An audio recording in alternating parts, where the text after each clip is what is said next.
I'm Maya Allen, 26, and 3 months ago, I watched my sister unlock the doors to what should have been our family bakery while I stood outside in the rain, holding a cardboard box of my personal belongings and wondering how 15 years of working alongside my parents could disappear with a single family meeting. The smell of fresh sourdough that used to feel like home now felt like betrayal, and as I walked away that final time, I had no idea that within 90 days I'd be watching Jessica's biggest client place an order for 12 dozen cupcakes at my counter instead of hers. Before we carry on, please hit the subscribe button to make my day and let me know where you are watching from in the comments. Growing up in the Allen household meant that every morning started with the sound of mixers running and ovens preheating before dawn. My parents, Robert and Linda Allen, had built Sunrise Bakery from nothing back in 1998, turning a small storefront on Maple Street into the heart of our community. While other kids were sleeping in on weekends, Jessica and I were learning the difference between active dry yeast and instant yeast, memorizing temperature requirements for perfect croissant layers, and understanding that customer service meant remembering Mrs. Peterson always wanted her birthday cakes with exactly 7 roses, never 6, never 8. The bakery wasn't just our parents' business, it was our second home, our playground, our classroom, and what I assumed would be our future. Jessica, being 3 years older, always took charge of situations naturally. She'd organize our ingredient prep like a military operation, delegate tasks to me with the confidence of someone born to lead, and charm customers with the kind of effortless social skills that made everyone feel like her best friend. I was quieter, more focused on the technical aspects, the one who could troubleshoot why a batch of macarons cracked or figure out how to modify recipes for customers with dietary restrictions. Our parents always said we made a perfect team, Jessica handling the front of house and business side, while I perfected the craft in the kitchen. What I didn't realize was that in their minds, being the perfect team meant Jessica would be the leader and I would be the support, not that we'd be equal partners. The signs were always there, subtle but consistent. When customers complimented the food, Mom would say, "Jessica's really got a head for this business." When we had particularly busy days, Dad would tell people, "Jessica keeps everything running smoothly around here." My contributions were acknowledged but never highlighted, appreciated but never celebrated. This dynamic continued through high school and into college. Jessica studied business administration while I focused on culinary arts and food science. She interned at marketing firms and learned about profit margins and customer acquisition. I spent summers working in professional kitchens, learning advanced techniques and building relationships with local suppliers. We both assumed we were preparing for our shared future at Sunrise Bakery, just approaching it from different angles. After college, we both returned home and threw ourselves into the family business with renewed energy and fresh perspectives.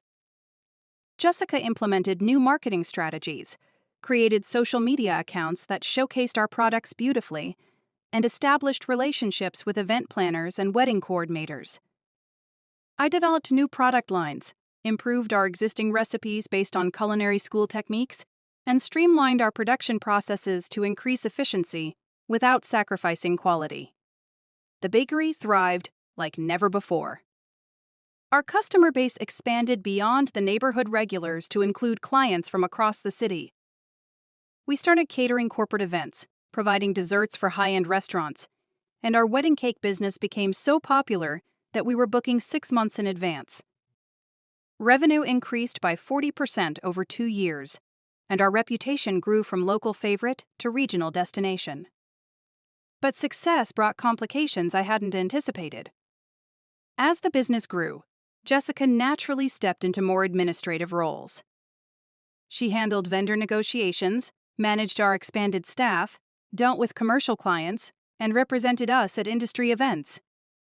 My role remained primarily in production, which I loved, but I began to notice that decision-making conversations happened without me.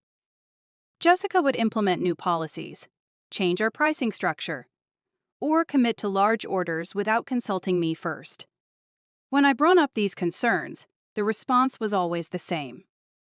"Maya, you're so talented in the kitchen. We don't want to burden you with the business side." Or, "You know numbers and spreadsheets aren't your thing. Let Jessica handle that so you can focus on what you do best." What they framed as protection and division of labor began to feel like exclusion and diminishment of my role in what I considered our family legacy. The tension came to a head during what I now think of as the meeting that changed everything. It was a Tuesday evening in March, and our parents had asked Jessica and me to stay after closing for a family discussion about the future. I assumed we'd be talking about expansion plans, maybe opening a second location, or launching an online ordering system. Instead, I found myself sitting across from three people who had apparently already decided my future without consulting me. Dad cleared his throat in that formal way he reserved for serious conversations, and began, "Your mother and I have been thinking about retirement and succession planning. We're not getting any younger, and we want to make sure Sunrise Bakery continues to thrive for the next generation."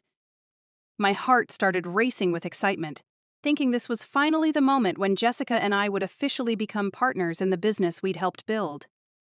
After careful consideration, Mom continued, "We've decided that Jessica should take over as sole owner and operator of the bakery." The words hit me like a physical blow, knocking the breath from my lungs and making the familiar warmth of our kitchen feel suddenly cold and foreign. I looked at Jessica, expecting to see surprise or protest on her face, but instead found a careful expression that told me she'd known this was coming. "We think it's the right decision for everyone," Dad explained. "Jessica has the business acumen and leadership skills that this kind of operation requires.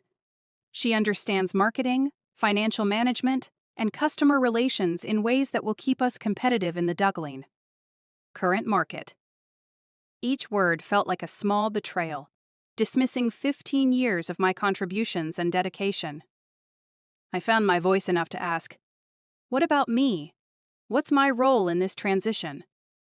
The question came out smaller than I intended, revealing more vulnerability than I wanted to show.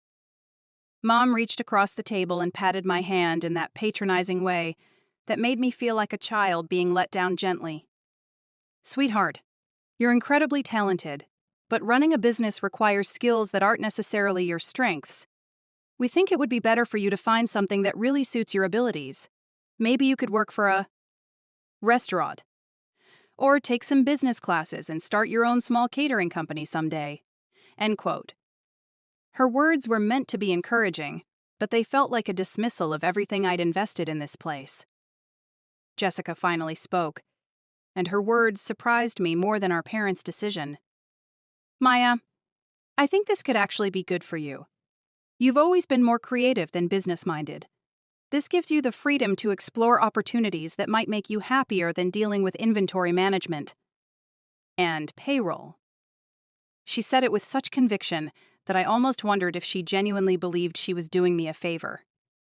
The meeting continued for another hour, with discussions of timelines, legal transfers, and MI transition period. They offered me a generous severance package and the opportunity to stay on as a head baker for 6 months while I figured out my next steps. Throughout the conversation, I felt like I was watching someone else's life implode while I sat paralyzed, unable to process what was happening. That night, I lay awake staring at my bedroom ceiling, the same ceiling I'd stared at as a child while dreaming about the day Jessica and I would run Sunrise Bakery together. Everything I'd assumed about my future had been rearranged without my input, and the people I trusted most had made it clear that they didn't see me as capable of the role I'd been preparing for my entire adult life. Over the following weeks, I went through the motions of my regular routine while internally wrestling with feelings of betrayal, inadequacy, and loss. I showed up early, worked hard, maintained my usual standards, and tried to process what my life would look like without the anchor that had always defined me. Customers who had known me since childhood asked about my plans, and I found myself giving vague answers about exploring new opportunities while dying a little inside each time. Jessica threw herself into learning the administrative aspects she hadn't been handling, meeting with accountants and lawyers, reviewing contracts and supplier agreements. She approached the transition with characteristic efficiency and enthusiasm, which made it even harder for me to maintain any illusion that this decision had been difficult for her. She was excited about her new role, energized by the challenge, and completely comfortable with the arrangement. The breaking point came during my final week at Sunrise Bakery. I was preparing for the morning rush when Mrs. Richardson, one of our longest-standing customers, approached the counter with her usual Tuesday order of 2 blueberry muffins and a large coffee. She looked around the kitchen and asked, "Maya, honey, what's this I'm hearing about you leaving? Jessica mentioned you're moving on to something new, but I can't imagine this place without you." Before I could answer, Jessica smoothly interjected, "Maya's decided to pursue some other opportunities that are better suited to her interests. Change can be good for everyone." The way she said it, so practiced and diplomatic, made it clear she'd been having this conversation with customers all week. Mrs. Richardson looked confused and a little sad, but accepted the explanation and wished me well. After she left, I confronted Jessica about the narrative she was creating around my departure. "You're telling people I chose to leave," I said, trying to keep my voice level. "You're making it sound like this was my decision when we both know it wasn't." Jessica sighed and set down the papers she'd been reviewing.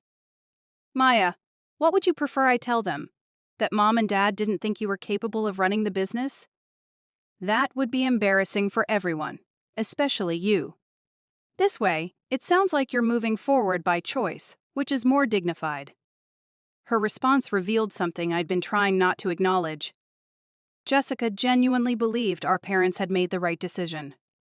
She wasn't just accepting their choice, she was endorsing it.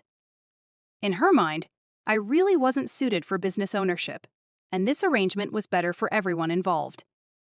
The realization hurt more than the original decision. That afternoon, I made 2 decisions that would change the trajectory of my life. First, I would not accept the offered position as head baker under Jessica's ownership. Working for my sister in the business I'd helped build would be a daily reminder of what I'd lost. Second, I would prove that their assessment of my abilities was wrong, not by arguing or protesting, but by demonstrating what I was capable of achieving on my own. I spent my last evening at Sunrise Bakery walking through each section of the kitchen, touching equipment I'd learned to operate as a teenager, and committing every detail to memory. This place had been my second home for most of my life, and leaving it felt like a small death. But as I locked the door for the final time, I felt something unexpected alongside the grief: relief. For the first time in months, I wasn't waiting for someone else to decide my future. The next morning, instead of showing up for work, I drove to the commercial district 2 blocks away and walked into the leasing office for a small storefront that had been vacant for several months. It had been a coffee shop previously, with basic plumbing and electrical already in place, good natural light, and enough space for a small kitchen and customer area. The rent was manageable with my severance money, and the location had decent foot traffic from nearby office buildings. By the end of the week, I had signed a 6-month lease, contacted a contractor about kitchen renovations, and begun the process of obtaining the necessary permits and licenses. I named my new venture Sweet Rebellion Bakery, partly as a nod to my situation, and partly because I wanted something that sounded confident and distinctive. The name felt right, representing both my departure from family expectations and my determination to create something uniquely mine. The next 6 weeks were a blur of 18-hour days filled with construction coordination, equipment purchasing, supplier negotiations, and permit applications. I used connections I'd made during my years at Sunrise to secure relationships with flour mills, dairy suppliers, and specialty ingredient vendors. Many of them were surprised to learn I was starting my own operation, but they were supportive and willing to work with me on payment terms and minimum orders. I designed Sweet Rebellion's kitchen layout based on efficiency principles I'd learned in culinary school, incorporating improvements I'd always wanted to make at Sunrise, but never had the authority to implement. Every piece of equipment was chosen for specific purposes, every workspace optimized for particular tasks. The customer area was small but welcoming, with a display case that showcased products beautifully and a seating area for people to linger. During this period, I heard through mutual friends that Sunrise Bakery was struggling with operational challenges. Jessica was handling the business side competently, but she was having difficulty managing production schedules and maintaining consistency in products. She'd hired additional staff, but training new bakers to replicate our family recipes was proving more complicated than expected. I felt a mixture of sympathy and vindication hearing these reports. 3 days before Sweet Rebellion's planned opening, I received an unexpected visitor. Jessica showed up at my door at 8 o'clock on a Thursday evening, looking tired and defeated. She'd clearly come directly from work, still wearing her Sunrise Bakery apron and covered in flour dust that told the story of a difficult day in the kitchen. "Can we talk?" she asked, and something in her tone suggested this wasn't going to be the confrontation I'd been dreading. I invited her in and made coffee while she settled into my living room, looking around at the business plans and marketing materials I'd spread across every surface. "I want to apologize," she began, which immediately caught me off guard. "I've been thinking about everything that happened, and I'm starting to understand that we handled the transition badly. Maybe we underestimated how much you contributed to the bakery's success. And maybe I underestimated how much this would hurt you." I sat down across from her, coffee mug warming my hands, and waited for her to continue. Jessica wasn't someone who apologized easily, so I knew this conversation had cost her something to initiate. "The last few weeks have been harder than I expected," she admitted. "I'm good at the business side, but I'm realizing how much of the actual baking knowledge you held. Our croissants haven't been the same since you left. The wedding cake we delivered last weekend was technically fine, but it didn't have that special something that made our cakes memorable. I've been trying to figure out what's missing, and I think it's the passion and artistry you brought to everything." Her honesty surprised me, and I felt some of the anger I'd been carrying begin to soften. "Jessica, I appreciate you saying that, but it doesn't change what happened. Mom and Dad made their decision, and you supported it. I can't just pretend that didn't happen." "I know," she said quietly. "And I'm not asking you to come back or anything like that. I know you're doing your own thing now, and honestly, I think that's probably better for both of us. I just wanted you to know that I recognize we were wrong about some things, and I'm sorry for the way everything went down." We talked for another hour, the first real conversation we'd had in months. She told me about the challenges she was facing, and I shared some of the excitement and terror I was feeling about opening my own place. It wasn't a complete reconciliation, but it was a start toward rebuilding some kind of relationship as sisters rather than business rivals. Sweet Rebellion Bakery opened on a Monday morning in late June with a limited menu of items I'd perfected during weeks of testing. I'd decided to focus initially on quality over variety, offering exceptional versions of bakery staples rather than trying to compete on selection. My croissants were flakier than anything available locally. My sourdough had a complex flavor profile that took 4 days to develop, and my pastries showcased techniques I'd learned from some of the best pastry chefs in the Dow region. The first week was quiet, with mostly curious neighbors and people who worked in nearby offices stopping by to see what the new place offered. I used the slow period to refine my processes, adjust recipes based on customer feedback, and build relationships with my early patrons. By the second week, word was starting to spread about the quality of my products, and I began to see repeat customers who brought friends and colleagues. The breakthrough came at the end of my third week when Margaret Chen, the event coordinator for several major law firms downtown, stopped by on a Friday afternoon. I recognized her immediately as one of Sunrise Bakery's biggest commercial clients, someone who regularly ordered hundreds of pastries for corporate events and client meetings. She browsed my display case with professional interest, asked detailed questions about ingredients and preparation methods, and eventually ordered a small assortment to sample.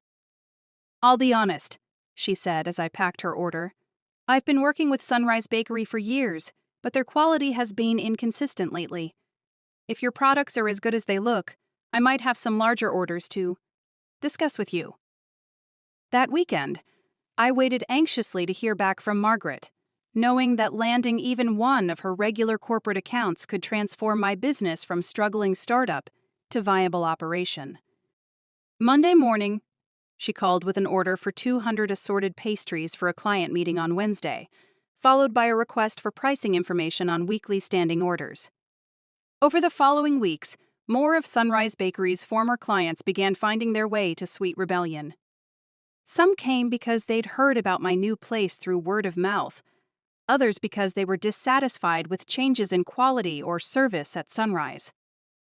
I didn't actively pursue their business or bagmouth my former workplace, but I made sure that every customer received the kind of personalized attention and exceptional products that would make them want to return.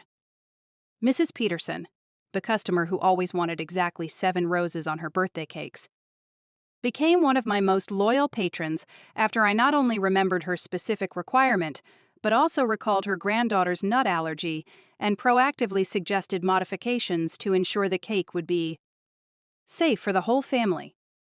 Mr. Rodriguez, who had special ordered the same type of bread every Friday for his restaurant, switched to Sweet Rebellion after I developed a custom recipe that better complemented his menu. Each new customer felt like both a professional victory and a personal validation. These weren't people choosing me because of family connections or long-time loyalty. They were making decisions based purely on the quality of my work and the level of service I provided. Their business proved that I could succeed on my own merits, independent of the Sunrise Bakery name or my family's established reputation. By the end of my second month, Sweet Rebellion was operating at capacity 3 days a week and showing steady growth on the others. I'd hired 2 part-time employees to help with production and customer service, established relationships with a dozen regular commercial clients, and developed a following among individual customers who appreciated both the quality of my products and the personal attention they received. The real test came on a busy Thursday morning in September when I looked up from the register to see Jessica standing in my customer area, surveying the line of people waiting to place orders. She looked around with professional interest, taking note of my display arrangements, observing my staff interactions with customers, and clearly assessing the operation I'd built from nothing. After the morning rush died down, she approached the counter with an expression I couldn't quite read. "Can I get a coffee and one of those almond croissants?" she asked, her tone carefully neutral. I prepared her order while she continued looking around, and I could practically see her making mental calculations about my customer volume and revenue potential. "This is impressive, Maya," she said after tasting the croissant. "I mean, I knew you were talented, but seeing what you've built here in just a few months is really something." There was genuine admiration in her voice, mixed with something that might have been regret. "Thank you," I replied, not sure how much to read into her compliment. "It's been a lot of work, but I love having control over every aspect of the operation.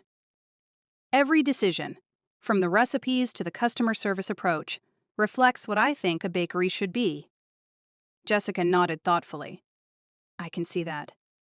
There's a consistency here, a vision that comes through in everything from your product selection to your display presentation. It's very much your personality translated into a business." We chatted for a few more minutes about operational details and industry challenges, maintaining the careful politeness we'd established since our conversation at my apartment. As she prepared to leave, Jessica paused at the door and turned back toward me. "I owe you another apology," she said, her voice carrying more emotion than I'd heard from her in months. "When Mom and Dad were making their decision about the bakery, I thought they were right about your abilities. I thought you were too focused on the creative side to handle the business aspects successfully. But looking at what you've accomplished here, I realize I was wrong about what you were capable of." Her admission hit me harder than I'd expected, bringing tears to my eyes that I quickly blinked away. "Thank you for saying that, Jessica. It means a lot to hear you acknowledge it. For what it's worth," she continued, "I think our parents were wrong too. You clearly have all the skills necessary to run a successful operation, and you've proven that you can build something from scratch better than I've been able to maintain what was already established." After she left, I sat in my empty cafe area processing the conversation and everything it represented. Jessica's acknowledgement felt like closure on a chapter of hurt and self-doubt that had been weighing on me since March. More importantly, it confirmed what I'd been learning about myself over the past few months. I was capable of more than anyone, including myself, had previously believed. The success of Sweet Rebellion continued to accelerate through the fall and into winter. My customer base expanded beyond former Sunrise clients to include people who had never visited the original bakery. Drawn by recommendations, online reviews, and the reputation I was building for innovation and quality, I introduced seasonal menus, developed custom wedding cake designs, and began offering baking classes on weekends. The classes were particularly rewarding because they allowed me to share knowledge and techniques I'd spent years perfecting. Teaching reminded me how much I'd learned during my time at Sunrise Bakery and how that foundation had enabled me to create something even better. My students ranged from curious hobbyists to aspiring professionals, and their enthusiasm reminded me why I'd fallen in love with baking in the first place. By December, Sweet Rebellion was generating more monthly revenue than I'd ever imagined possible when I signed that first 6-month lease.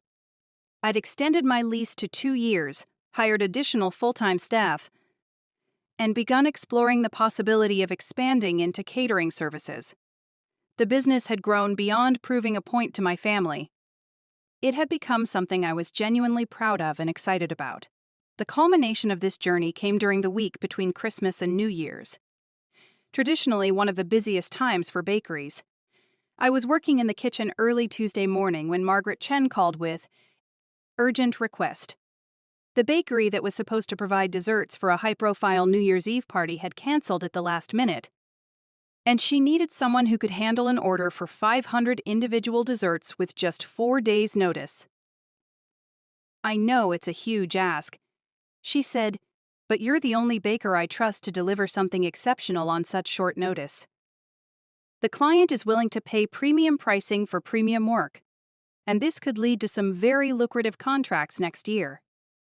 I looked around my kitchen, calculated my current capacity and staff availability, and realized this was exactly the kind of challenge I'd dreamed of tackling when I first imagined running my own operation. Send me the details, I told her. We'll make it work.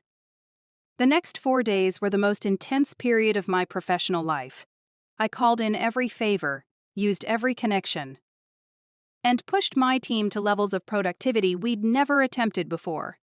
We worked around the clock, coordinating multiple production schedules, managing complex logistics, and maintaining our regular service to existing customers while preparing for the largest single order in Sweet Rebellion's brief history. On New Year's Eve afternoon, as we loaded the final boxes of individually wrapped desserts into refrigerated trucks, I felt a sense of accomplishment that went far beyond professional success. 6 months earlier, I'd been told I wasn't suited for business ownership. Now, I was executing a high-stakes order that required exactly the kind of leadership, problem-solving, and operational management skills my family had claimed I lacked. The event was a tremendous success, with guests and organizers alike praising both the quality of the desserts and the professional presentation. Margaret's client was so impressed that she immediately began discussing ongoing catering contracts for corporate events throughout the following year. The exposure led to inquiries from other event planners and several restaurant groups interested in wholesale relationships. As I cleaned up my kitchen in the early hours of New Year's Day, I reflected on everything that had changed since that devastating family meeting in March. What had felt like the end of my dreams had actually been the beginning of something better than I could have imagined. Sweet Rebellion wasn't just a business. It was proof that I could succeed on my own terms, creating something that reflected my values, showcased my abilities, and provided the kind of professional fulfillment I'd always sought. The relationship with my family gradually improved over the following months, helped by the undeniable evidence of my success and Jessica's willingness to acknowledge past mistakes. We began having regular conversations about industry challenges, sharing insights about supplier relationships and operational strategies.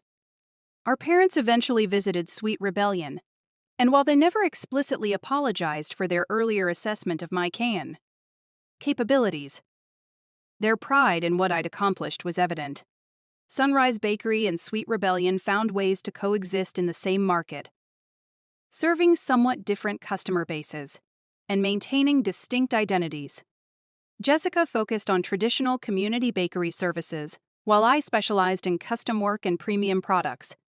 Occasionally, we even referred customers to each other when orders fell outside our respective strengths. The most satisfying moment came almost exactly 1 year after I'd left Sunrise Bakery. What a food industry magazine featured Sweet Rebellion in an article about innovative small businesses. The writer praised not just the quality of my products but also my business acumen, describing me as an entrepreneur who combines culinary artistry with sharp business instincts to create exceptional customer experiences.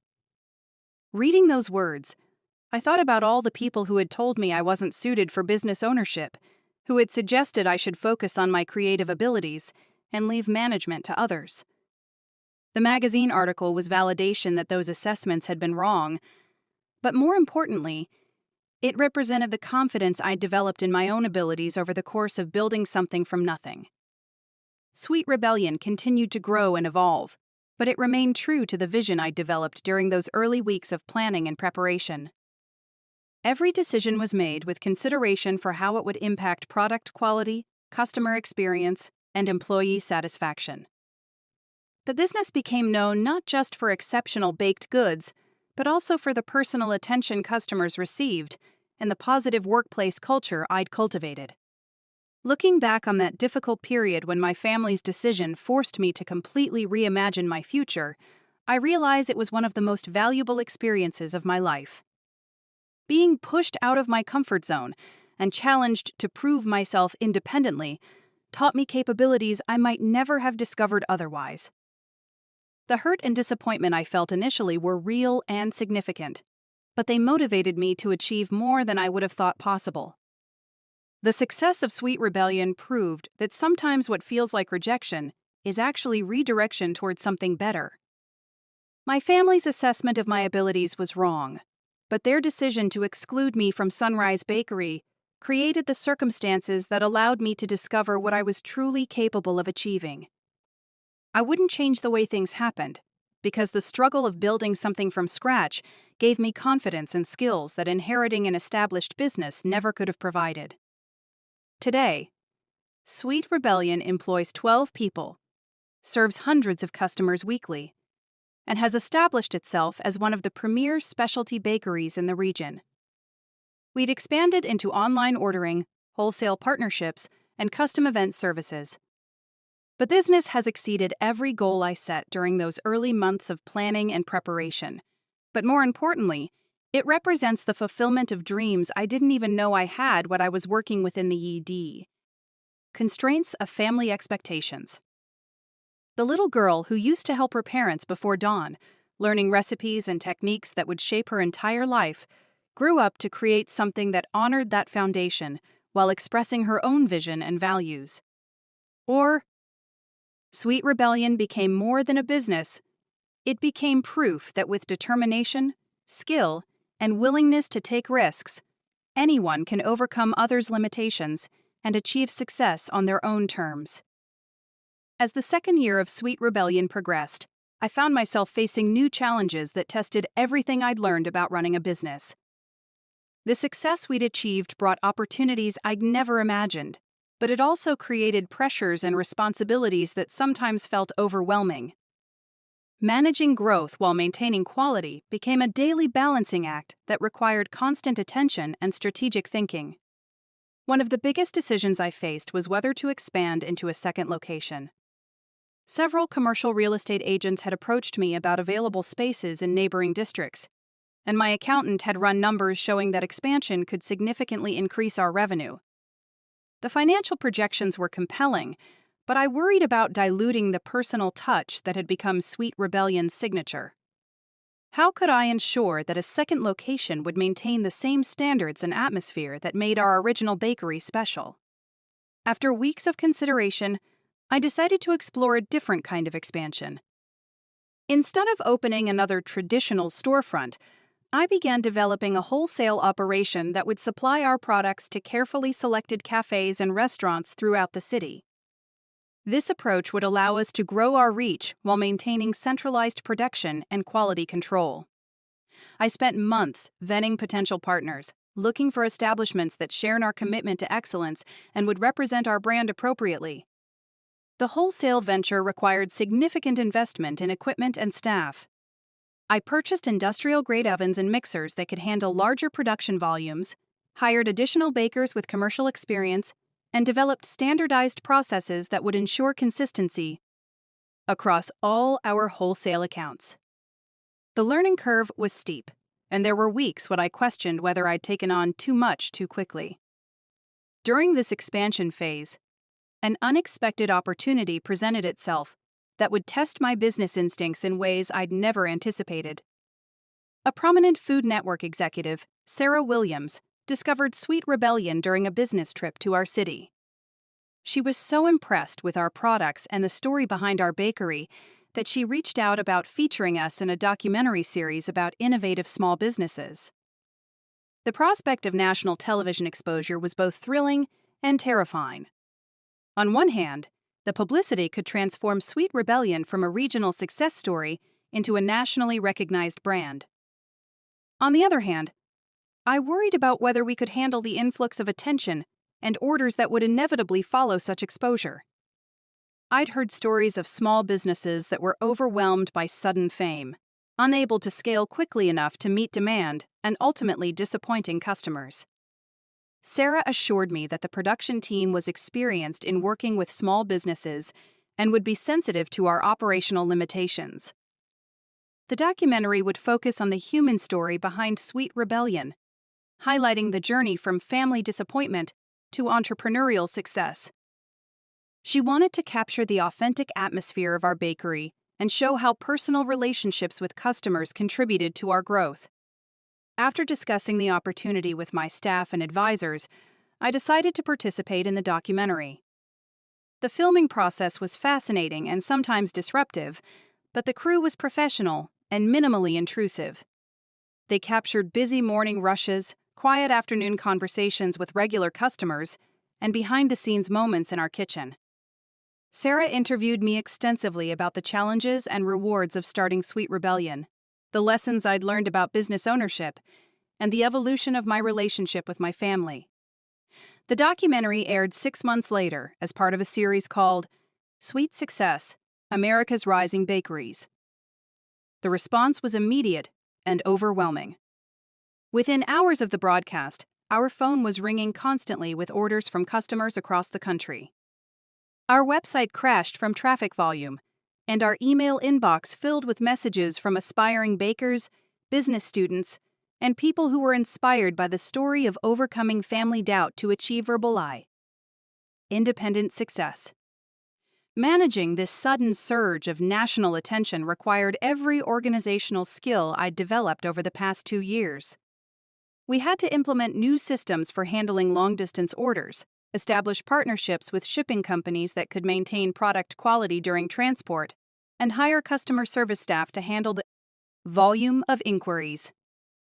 It was exhilarating and exhausting simultaneously, pushing our entire team to new levels of performance and creativity. The documentary's impact extended far beyond immediate sales increases. Food industry publications began featuring Sweet Rebellion in articles about emerging trends in artisanal baking.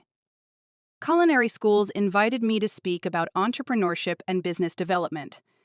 Other documentary producers reached out about potential follow-up features. The recognition was gratifying, but it also brought responsibilities I hadn't anticipated. One of the most unexpected developments was the number of people who contacted me seeking advice about starting their own bakeries. Many were in situations similar to what mine had been, working in family businesses where they felt undervalued or pursuing dreams that others deemed unrealistic. Their stories reminded me of my own journey and inspired me to find ways to help other aspiring entrepreneurs. I began offering consulting services for people who wanted to start their own bakeries, sharing lessons I'd learned about everything from equipment selection to customer relationship management. These consultations were deeply rewarding because they allowed me to give back to the community that had supported Sweet Rebellion's growth. Helping others avoid the mistakes I'd made and achieve their own success became an important part of my business model. The consulting work also led to speaking engagements at industry conferences and business schools. Standing in front of audiences who were eager to learn from my experience was initially intimidating, but I discovered that I enjoyed teaching and inspiring others. These presentations helped establish me as a thought leader in the artisanal food industry and brought additional visibility to Sweet Rebellion. As our third year began, I made the decision to formalize our educational offerings by launching Sweet Rebellion Academy, a series of intensive workshops for aspiring bakers and food entrepreneurs. The curriculum covered everything from recipe development and production scaling to marketing strategies and financial management. We offered both weekend workshops for hobbyists and week-long intensive programs for serious aspiring professionals. The academy required significant investment in classroom space, specialized equipment, and instructional materials, but it represented a natural evolution of Sweet Rebellion's mission. By teaching others, we could multiply our impact beyond just serving customers to actually empowering people to create their own success stories. The first cohort of academy students included a retired teacher who wanted to start a specialty cookie business, a former corporate lawyer seeking a more fulfilling career, and a young mother hoping to turn her passion for cake decorating into a viable income source. Watching these students develop their skills and confidence reminded me of my own transformation from family bakery employee to independent business owner.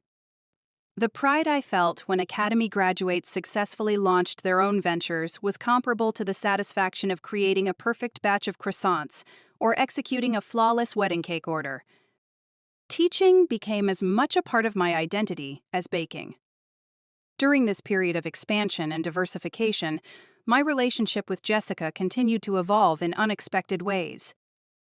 As both of our businesses matured, we began collaborating on certain projects rather than viewing each other as competitors.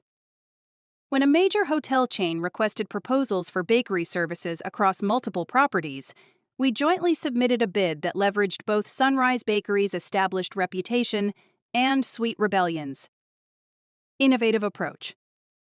The collaboration was successful, resulting in a contract that neither of us could have secured independently. Jessica's expertise in large-scale operations complemented my focus on product quality and innovation. Working together again reminded us of the partnership we'd once envisioned, albeit in a very different context than we'd originally imagined.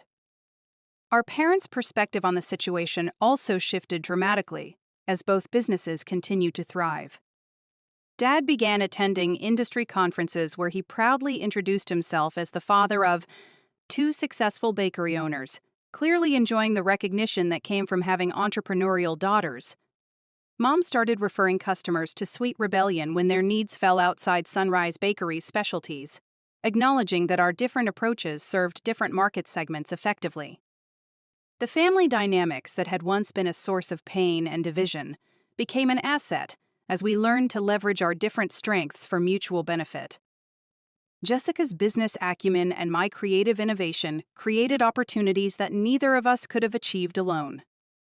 The competition between us evolved into collaboration, and the hurt feelings gradually gave way to mutual respect and appreciation. One of the most significant developments during our third year was Sweet Rebellion's selection as Bakery of the Year by a prestigious food industry magazine. The recognition came with a feature article, professional photography of our products and facilities, and invitations to exclusive industry events. The award validated everything we'd worked to achieve and established Sweet Rebellion as a leader in the artisanal baking community. The award ceremony was held at a luxury hotel in New York City, attended by celebrity chefs, food industry executives, and journalists from major publications. Walking across the stage to accept the award, I thought about the journey that had brought me to this moment. 3 years earlier, I'd been told I wasn't capable of running a business. Now I was being recognized as one of the most innovative leaders in my industry. Jessica surprised me by attending the ceremony, flying to New York specifically to support me during this milestone moment. Seeing her in the audience, applauding as I accepted the award, meant more to me than any professional recognition could. Her presence represented the healing of our relationship, and her acknowledgement that I'd proven myself in ways none of us had initially imagined possible. The award brought additional opportunities that expanded Sweet Rebellion's influence beyond traditional bakery services. Publishers approached me about writing a cookbook that would share our signature recipes and the philosophy behind our approach to baking. Television producers discussed possibilities for hosting shows that would combine cooking instruction with entrepreneurship education. Food brands sought partnerships that would leverage our reputation for quality and innovation. Each new opportunity required careful consideration of how it would align with Sweet Rebellion's core values and long-term objectives. The temptation to pursue every interesting possibility was strong, but I'd learned that maintaining focus was essential for sustainable growth. We developed criteria for evaluating opportunities based on their potential to enhance our mission, serve our customers better, and provide meaningful experiences for our team. The cookbook project particularly appealed to me because it would allow us to share not just recipes, but also the stories and relationships that made Sweet Rebellion special. Working with professional food photographers and writers to capture the essence of our bakery was a creative challenge that pushed me to articulate the philosophy behind our approach to baking and customer service. Writing the cookbook also provided an opportunity to reflect on how much I'd learned since those early days of planning Sweet Rebellion. The technical skills I'd developed in culinary school had been important, but the business knowledge I'd gained through trial and error had been equally valuable. Understanding cash flow management, employee motivation, customer psychology, and strategic planning had been as crucial to our success as knowing how to create perfect laminated dough. As Sweet Rebellion's fourth year began, I found myself in a position I'd never imagined when I first signed that 6-month lease on a vacant storefront. We employed 32 people across our retail operation, wholesale division, and academy programs. Our products were sold in over 50 establishments throughout the region. Hundreds of students had graduated from our educational programs, many launching successful businesses of their own. The financial success was gratifying, but the personal satisfaction came from knowing that Sweet Rebellion had become something larger than just a bakery. We'd created a community of people who shared our passion for quality, innovation, and meaningful work. Our employees weren't just staff members. They were collaborators who contributed to our ongoing evolution and success. Our customers weren't just purchasers. They were friends and supporters who celebrated our achievements and provided feedback that helped us improve. Looking toward the future, I began developing plans for Sweet Rebellion's next phase of growth. The academy programs were exceeding enrollment projections, suggesting demand for even more comprehensive educational offerings. Our wholesale division had waiting lists of restaurants and cafes wanting to carry our products. The consulting practice was generating referrals faster than I could accommodate them individually. Rather than simply scaling existing operations, I began exploring ways to leverage technology and partnerships to expand our impact more efficiently. We developed online courses that could reach aspiring bakers worldwide, created digital tools that helped small food businesses manage their operations more effectively, and established mentorship programs that connected experienced entrepreneurs with newcomers to the industry. The vision for Sweet Rebellion evolved from a single bakery to a platform that supported and empowered food entrepreneurs throughout their journey from initial concept to established business. We weren't just selling baked goods, we were fostering a movement of independent creators who shared our commitment to quality, authenticity, and community connection. This broader mission attracted attention from investors who were interested in supporting Sweet Rebellion's expansion into new markets and service areas. The investment conversations were fascinating but complex, requiring careful consideration of how external funding might impact our culture and decision-making processes. Maintaining the personal relationships and quality standards that defined Sweet Rebellion while scaling rapidly enough to justify investor expectations, would require sophisticated planning and execution. After extensive discussions with advisors, employees, and family members, I decided to accept a strategic investment that would provide capital for expansion while preserving our independence and values. The investor was a family foundation with a history of supporting food industry innovation and a commitment to sustainable business practices. Their involvement would provide not just funding but also access to networks and expertise that could accelerate our growth. The investment announcement generated significant media coverage, with business publications highlighting Sweet Rebellion as an example of how small businesses could scale successfully while maintaining their founding principles. The attention brought new customers, potential employees, and collaboration opportunities that further expanded our reach and influence. As I reflected on the journey from that devastating family meeting to Sweet Rebellion's current success, I realized that every challenge had contributed to outcomes I couldn't have planned or predicted. Being excluded from Sunrise Bakery had forced me to develop independence and resilience that served me well as an entrepreneur.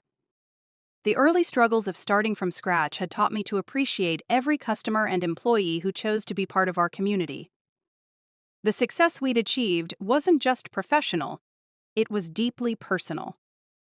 Sweet Rebellion had become the vehicle through which I'd discovered capabilities I didn't know I possessed and created relationships that enriched every aspect of my life. The business had given me purpose, challenged me to grow constantly, and provided opportunities to positively impact others in ways I'd never imagined possible. The strategic investment opened doors I hadn't even known existed.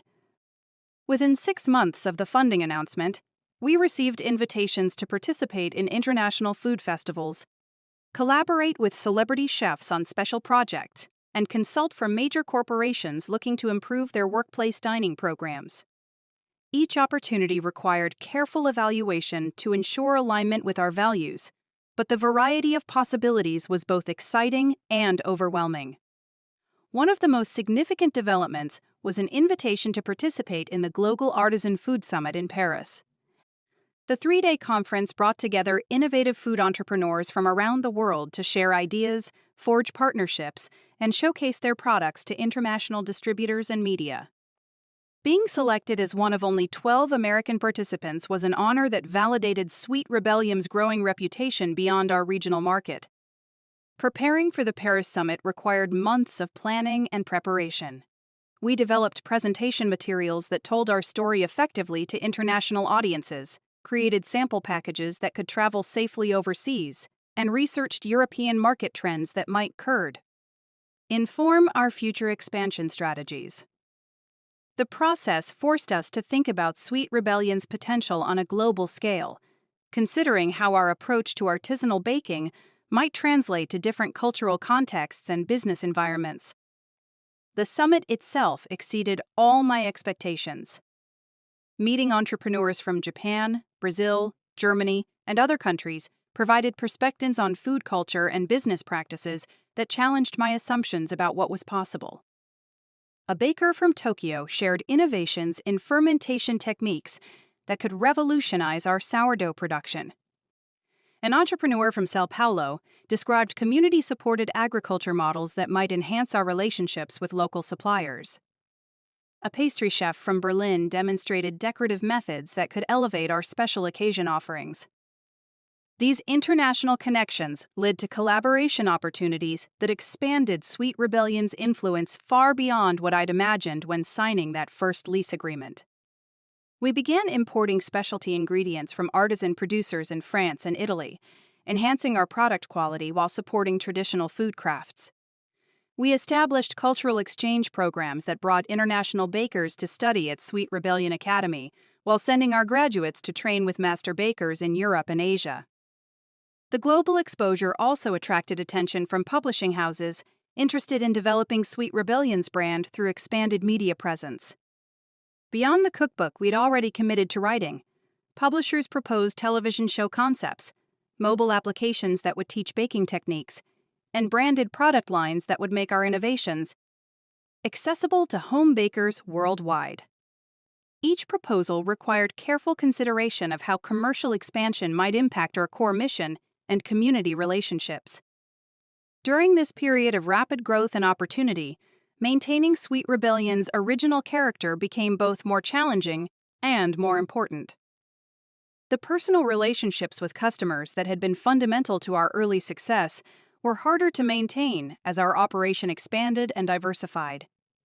We implemented new systems and training programs designed to preserve the intimate, welcoming atmosphere that distinguished us from larger commercial bakeries, but scaling culture proved more complex than scaling production.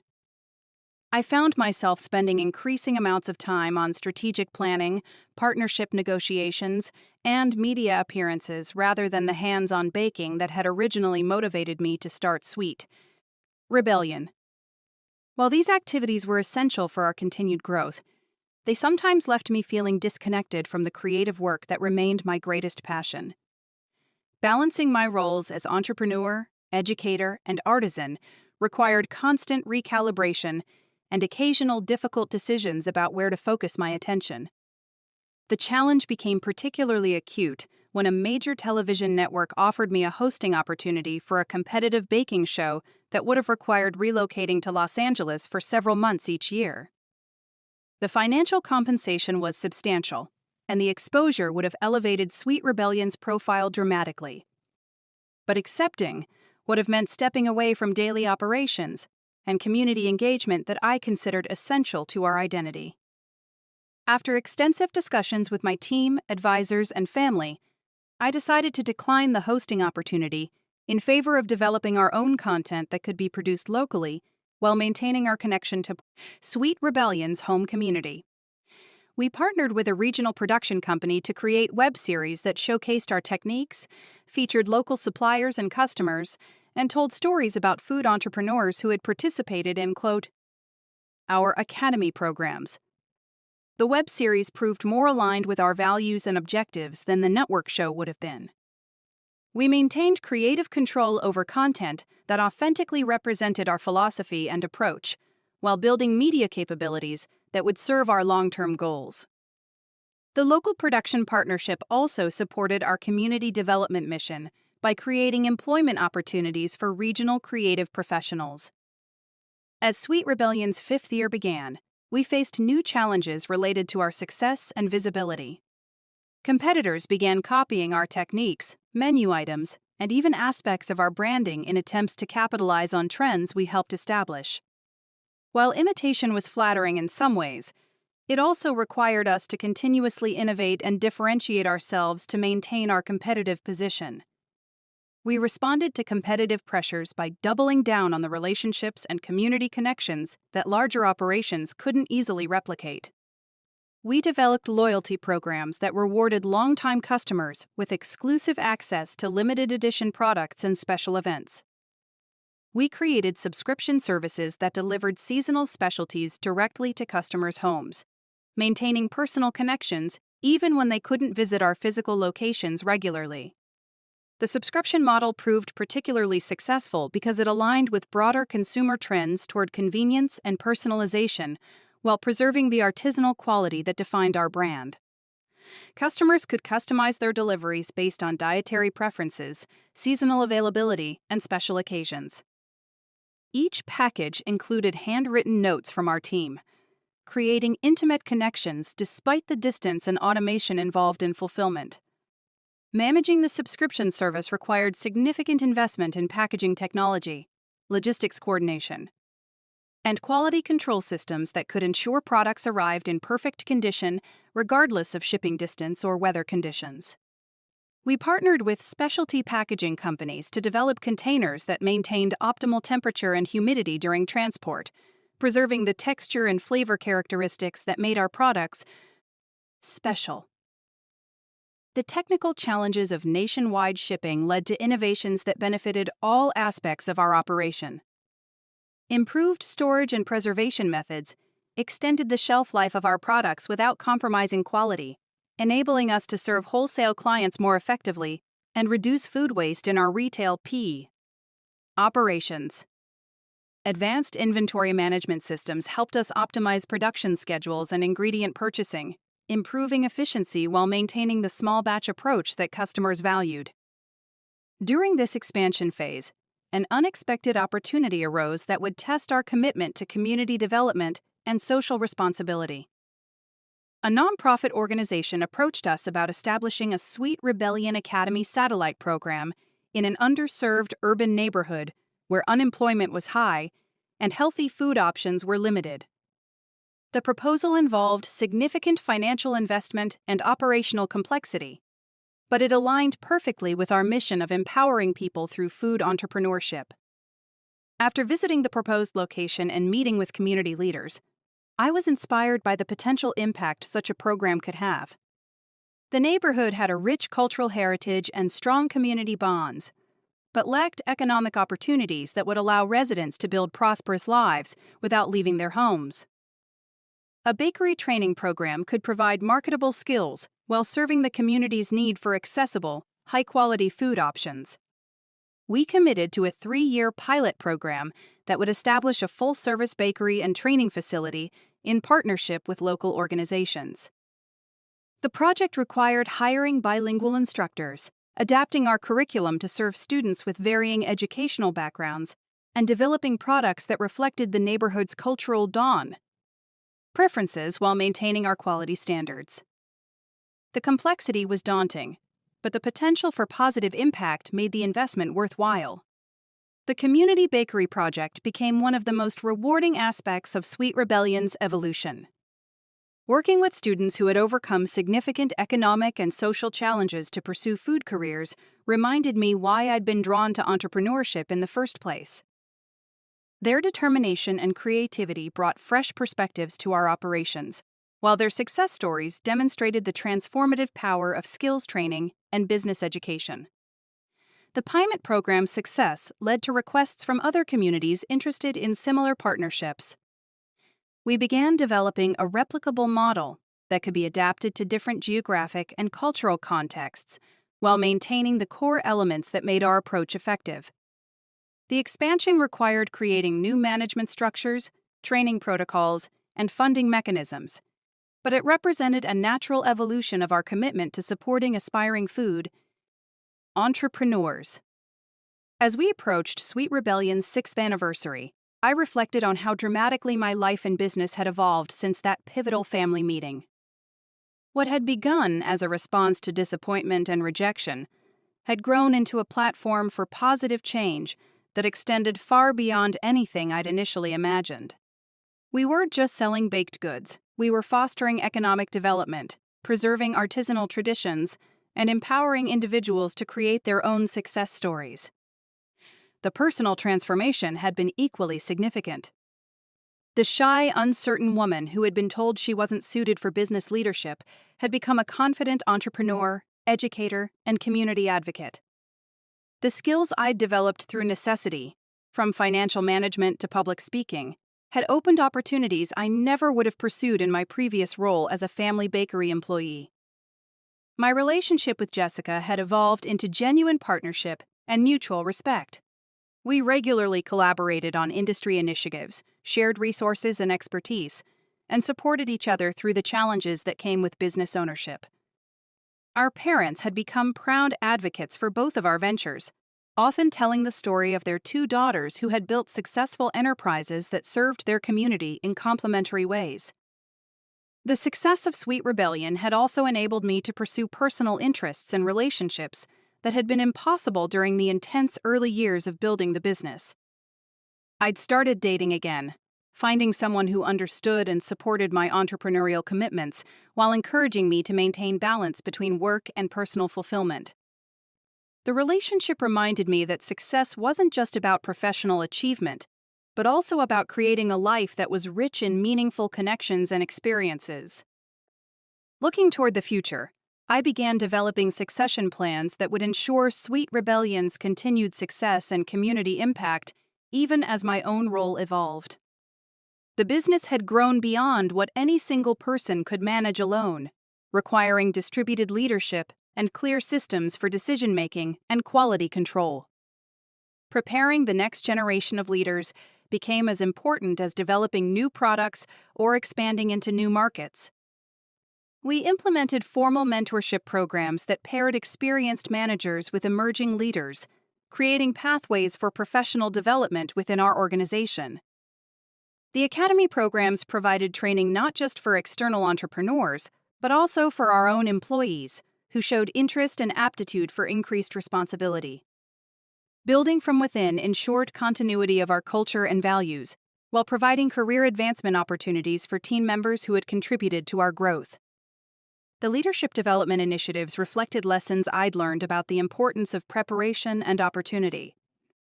My own journey had been shaped by circumstances that forced rapid learning and adaptation, but I wanted to provide more structured pathways for others to develop the skills and confidence necessary for growth. Entrepreneurial success. Creating systems that supported growth and learning became as important as any other aspect of our operations. As Sweet Rebellion entered its 7th year, we celebrated not just our anniversary, but also the graduation of our 500th Academy student. The milestone represented thousands of hours of instruction, mentorship, and support that had helped people transform their relationships with food and work. Many graduates had launched successful businesses of their own, creating a network of entrepreneurs who shared our values and approaches while serving diverse markets and communities.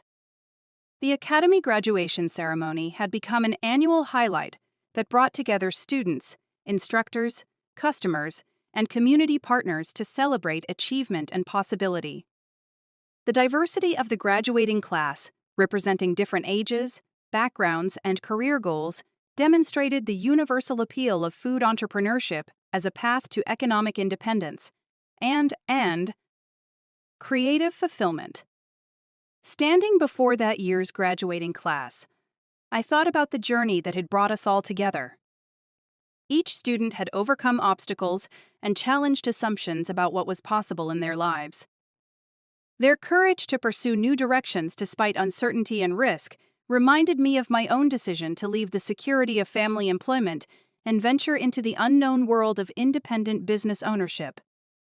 The speech I delivered that evening focused on the theme of transformation through determination.